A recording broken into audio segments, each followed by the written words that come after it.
I can see that you are empowering individuals navigating major life transitions and guiding them towards self-renewal and authentic living. Wow. So I can't wait to hear what your discussion is going to be all right. Thank you so much. Yeah. Well, thank you for having me in the first place. And there is this wide variety of speakers here, and I'm very proud to be one of them today. So thank you for having me. I called my presentation, for want of a better title, really, because there are so many options of what you can call your presentation. But what I really want to talk about is I think we all know when we go through life how often we adapt to our surroundings or circumstances, and which leave ourselves sometimes depleted. And this is about how do you stop being relatable and become more revolutionary once you've found yourself, and how did I do this, and how do I help people become more of themselves. And yes, embracing the wild world, which is waiting in the ashes once you've burned, or well, whatever you want to call it, right?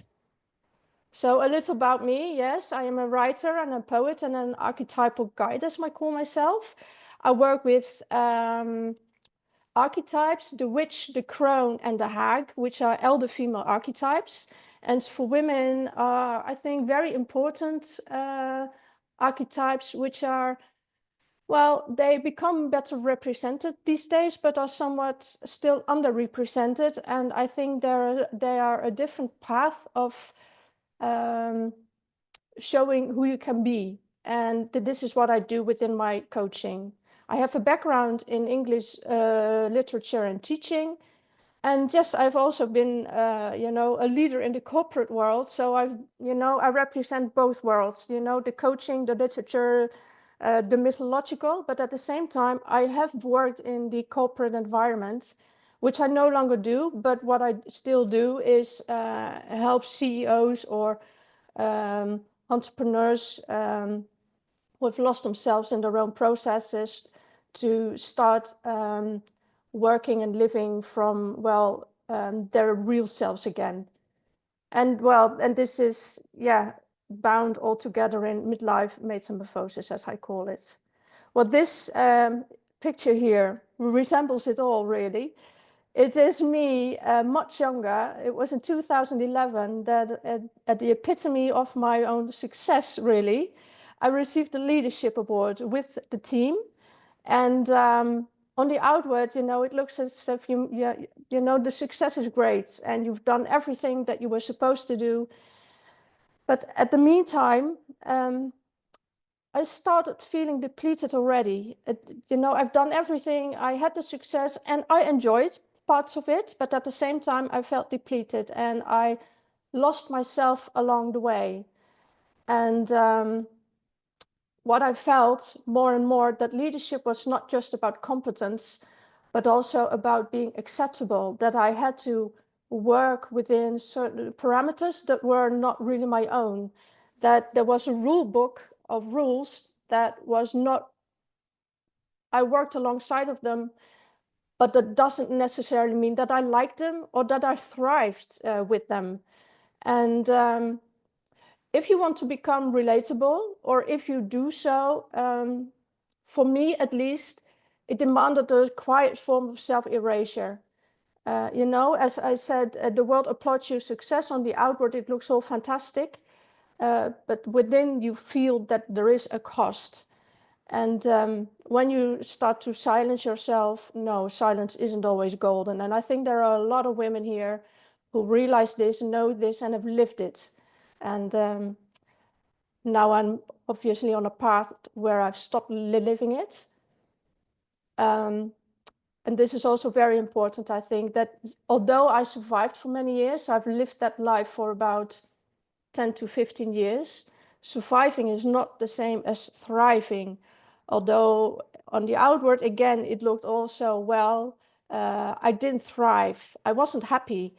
And as you age, life happens. We go through loss, we go through health issues, all these things that come to this point that you have to ask yourself, okay, who am I? And I've lived, say, 40 plus years. What is it that I still want to do?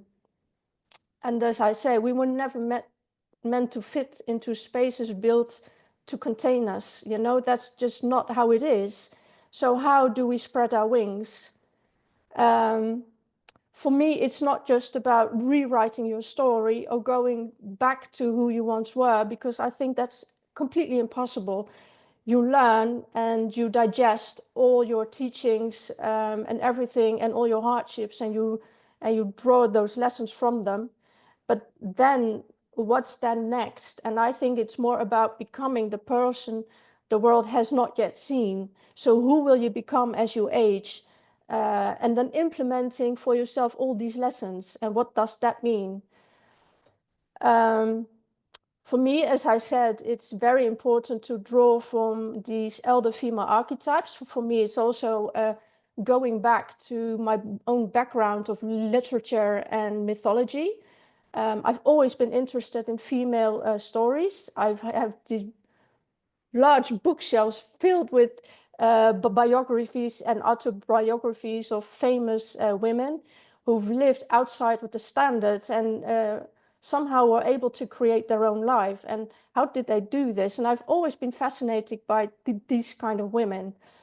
And I think it's an exercise of excavating those primal aging female figures. And before the witch wound, you know, we've had the Middle Ages where women were hunted and actually executed just merely for being women. And also before the caricatures Disney made us, especially the elder female. So what does that mean? I have these three symbols, the hag, you know, and I wrote where the hag really comes from. In Disney, you see, for example, um, the elder witch who gives Snow White the red apple. You know, she's ugly, and but where is she really from? And she comes actually from a very ancient figure called Hagatushon. And but who was she beyond that Disney figure? And that is something completely different, very primal. Um, she represents a wild truth, a radical authenticity. She disrupts merely by just being who she is, and that means not rejuvenating, not being young, perhaps at some point not being pleasantly to look at or something, but just be. But also be in a sense that she knows she has this radical knowledge and is not willing to comply to somebody else's standards. No longer here to please, very important part of the hag. And then we have the witch, a completely different figure actually than the hag, although they are often, well, mixed, you know, in their representation. It's also an older female, and but in this case, she has a different background. She is a doer. She's instead of being, she's more of an action figure, and an action figure. No, that's not what I mean. But she works from action, as in bending or shaping her own reality. She embodies power and the ability to transform. It's the act of transformation that is really within the witch. And then we have the crone. Well, that is an all different figure again. Um, the word crone has a very old root in an old French word carogne. I'm not even sure how to pronounce it. And it means decaying flesh or carcass. So it was really a derogatory term to, uh, you know, a derogatory term for elder or aging women, diminished elder women. But archetypically, she embodies more wisdom and stillness and deep knowing born from experience.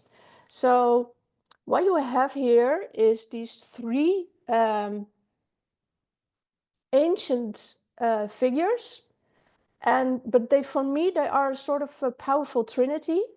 The hag representing the being, the witch the doing, the crone the seeing, but together they cumulate a very powerful substance from which we can draw um, and reintegrate who we were really meant to be before, well, the patriarchy, how we can call it, or the religious manifestations of how we should be, the maiden or the mother, the virgin, and how can we manifest ourselves.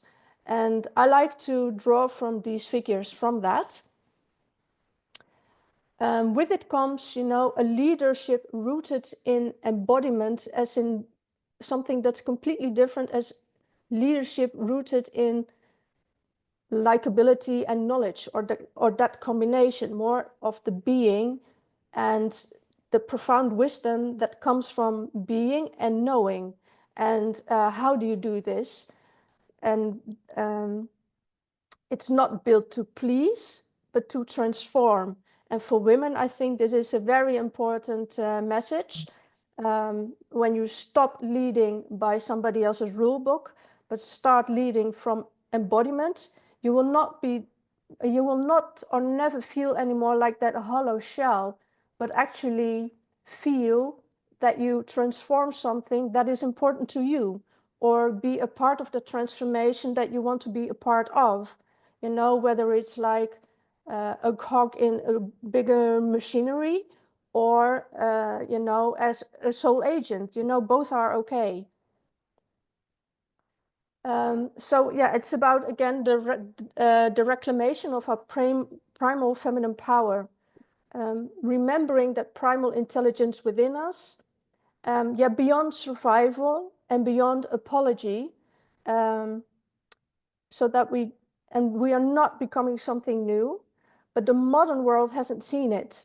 And we have to remember again who we were and how can we lead from this position. And that is really how I build my business right now, and how I yeah, want to inspire other women as well. We all have these ancient feminine powers within us, and how can we create a world from that? And that is, yeah, where I want to be a part of, and start leading in. So how you stop being relatable, although that might seem sometimes a bit, harsh, but it's for the greater good. We all work to something that we believe in, and recreate from the ashes, whatever that means. So yeah, that's sort of my talk. I hope it's perhaps there are questions, or is there something that you would like to share, or anything else?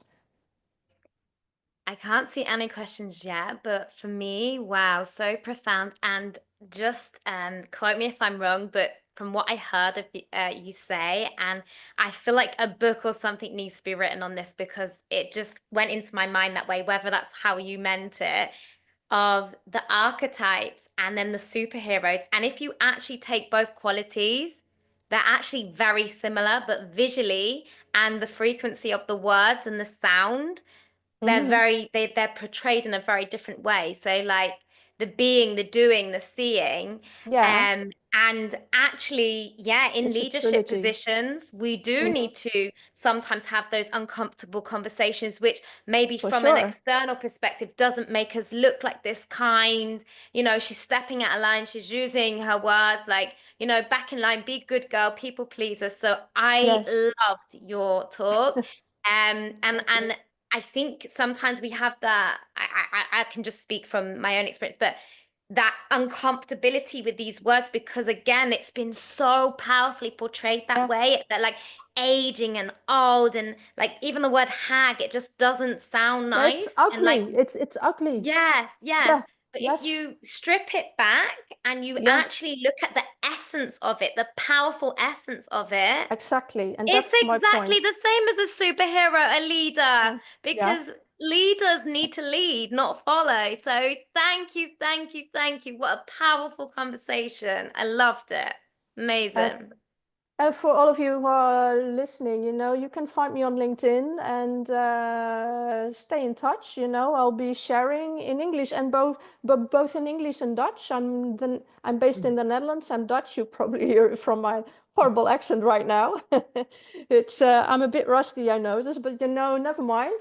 I'm here to serve and I'm here to help and I'm here to inspire. So if anyone is looking for more, please, just connect and I'm here to have a conversation. Yes? Beautiful. And before I am just talking about the power of words, before I Yes. move on to patience, cancel exactly what you just said about your speech and the way your delivery, because that again is an illusion.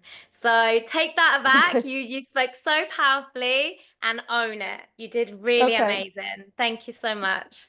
Thank you very much also, Shamari. And well, see you on LinkedIn and in the future or whenever, Absolutely. and Absolutely. hopefully live at some point. Yes? Absolutely. Thank you so much. It's okay, So and thank now, you. thank you. So now I have the honor, I'll reintroduce this beautiful lady. I have the honor of introducing Patience. So a warm welcome to Patience, who is a holistic health coach, a nutritional therapist from the UK, my own country, not being biased. And she is on a mission to explore and unlock the innate power of the feminine mind, not the feminine, the female, because as we know, feminine is not female or male, it's an energy. The female mind and body for optimal wellness and leadership. So she's talking all about unlocking the power of the woman's brain. Wow, I'm excited to hear this. Hello, I'm so honored to be here. Thank you so much. Okay, I'm bringing it up.